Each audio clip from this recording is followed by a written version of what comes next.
I'm going to get a couple of things out there really quick that would make this, obviously impossible. You're saying real quick, Dak would go to the Broncos. The Cowboys receive 5 picks, give back the 4th round pick. Exactly. And you'd get the 3 players, including a recent 1st round pick tight end. Exactly. And then if it's overwhelming, then we can start taking out players. Now, let's talk about this logistically. This would never happen because the Cowboys love Dak Prescott too much, and they have a hard time moving on from players that they love. Secondly, the salary cap hit, even if you made a trade, would be catastrophic to the Dallas Cowboys salary cap. So, that's just an aside for all of that. And now that we've gotten that out of the way, I think, go ahead. I want to ask you a question now that we've gotten that When are we all out of the giving way. away the Dave Matthews Band tickets? I already tweeted out that it's sometime in this hour. You can follow me at In the Majors. All right. That's what I wanted to know. How many teams are giving that much up for Dak? Nope. That's my answer. Nope. That's a movie that's coming out. My son really likes the name of that movie, by the way. He's just like, that's hilarious. Nope. I don't see it because I can see a quarterback poor team saying we have no other options. This guy's available. But and I'm not even putting the contract in this conversation, Kevin. Yeah. I'm talking about the player himself. There was a time when Dak had fantastic value that was maybe 3 first-round picks. Maybe. You could squeeze that out of somebody.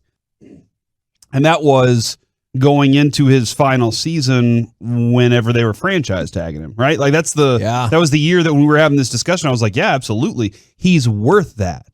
At this point, I do not think that he is, and I think it's going to take a lot more winning to prove that he is. From the 682, because I found somebody I would not do that deal for Dak, but for the most part, from the 214, 228, 254, another 214, I would do that deal in a heartbeat. All right, so I'm going to scale it back even further then. All right. We're taking the 4th and 5th out of it. We're taking the players out of it. You get 2 firsts and 2 seconds. So we're even doing a scaled down version of this deal. Does your answer remain the same? Because I think Corey makes a really good point.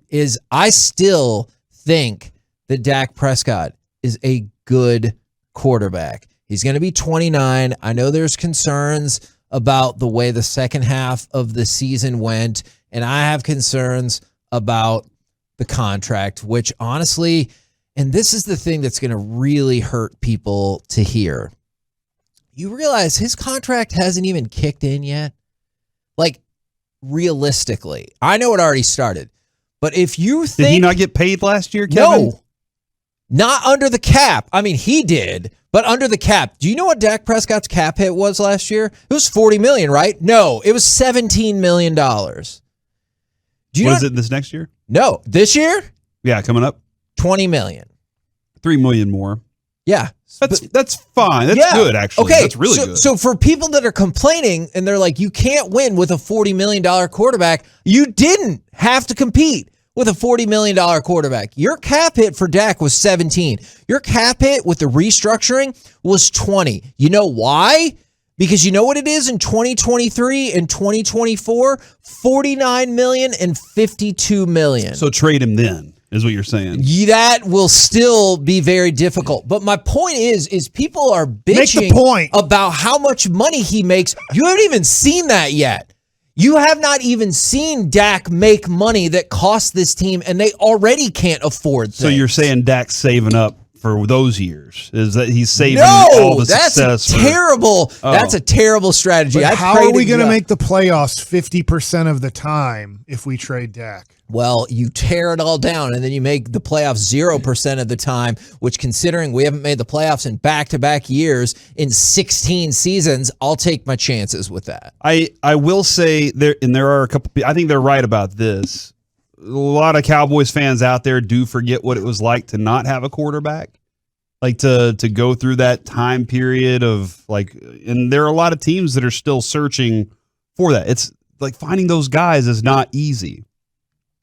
Dak, however, is not in the same category yet as some of the other great quarterbacks. Like he is I would still say second, third tier compared to some of the elite quarterbacks in the NFL. Yeah. And I don't know if he can get there. And I also don't think that with Dak as your quarterback, you can just say, well, we're fine there. Everything should be fine. No, Broadus is right. We've been saying this for years. Dak is a guy that you have to build a good team around. So, like, it's even more important for the Joneses and the Will McClays and the coaches to ensure that everybody else on this team is good enough to help this thing compete, because he can't cover up other deficiencies of his teammates. That's not in it for him right now. For the 512, this is a great point, and this is exactly the reason I would want to do it. And again, I realize logistically this would never happen, but people were asking, people were talking about it. From the 512, people forget so quickly what this team does without Dak and Romo in the past 15 years. We're horrible without them, and that's why I'm doing it.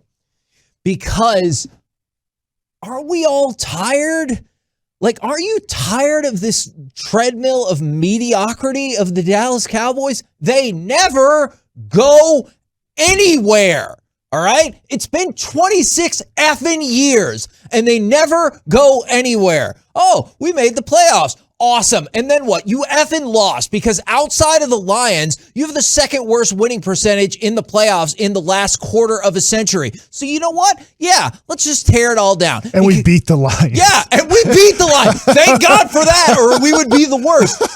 So here's what you would do. You would get the number 9 and the number 40 pick this year, and 2 and a first and a second next year. Well, guess what? That lines up perfectly with me tearing it down, because this year you're going to suck, because make no mistake about it, I agree. Without Dak, this team sucks. And guess what? I get the number 9 pick and the 24th pick and the 40 pick and our own second round pick. I'm going to destroy my cap, and I'm going to be terrible. And guess what? In 2023, I'm going to get another high pick. Plus, I'm going to get the Broncos pick. Plus, I'm going to have my high second pick. Plus, I'm going to have the Broncos high second round pick. And you know what I'm going to do? I'm going to try to rebuild this thing. Because if you're paying your quarterback all the money and it's not working now, he made $17 million.